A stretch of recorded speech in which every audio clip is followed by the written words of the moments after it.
Hello everyone, Assalamu alaikum, and here is my super easy mango delight recipe. এই viral mango Deloitte অনেকে bread, cookies, cake দিয়ে করেছে, but আমি আমার ওয়েতে করেছি। আমি এখানে ছোট্ট একটা বাটিতে কিছুটা দুধ আর চিনি মিক্স করে নিয়েছি, আর এগুলো হচ্ছে মিনি বাটার টোস্ট। আর আপনারা চাইলে এখানে ঘিয়ে ভাজা যে ছোট ছোট মিনি টোস্ট গুলো আছে সেগুলো ইউজ করতে পারেন। আর আপনারা যারা আমাকে আগে থেকেই চিনেন তারা খুব ভালো করে জানেন যে আমি মাঝে মাঝে মন চাইলে টুকটাক ফুড নিয়ে এক্সপেরিমেন্ট করে থাকি। তো অনেস্টলি এটাও আসলে আমার এক্সপেরিমেন্টাল রেসিপি ছিল, that's why A to Z clip আমি নিতে পারিনি, কিন্তু আপনাদেরকে আমি পুরো রেসিপিটা ডিটেলসে বলে দিব। তো আমি এই ক্রিমটা মেক করেছি ক্রিম চিজ, হুইপড ক্রিম আর ম্যাঙ্গো পাল্প দিয়ে। এই সবগুলো উপকরণ একসাথে বিট করে নিলেই হয়ে যাবে। আর আপনারা যদি একটু মিষ্টি বেশি পছন্দ করে থাকেন তাহলে আপনারা এখানে আপনাদের পছন্দ অনুযায়ী কনডেন্স মিল্ক বা আইসিং সুগার অ্যাড করতে পারেন। তো এই ম্যাঙ্গো ডিলাইট অনেকেই অনেকভাবে করেছে, তবে আমি আমার মতো করে করেছি। তো এবার ক্রিমটার উপরে কিছু আমের কিউব দিয়ে দিতে হবে, এন্ড আমরা সেম ওয়েতেই উপরে আরেকটা লেয়ার করে নিব।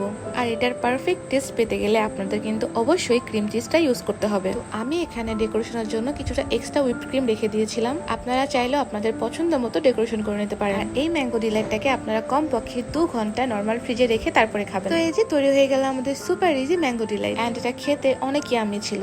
আপনারা বাসায় ট্রাই করে অবশ্যই আমাকে জানাবেন কেমন হয়েছে। And thanks for watching, follow for more. আল্লাহ হাফেজ।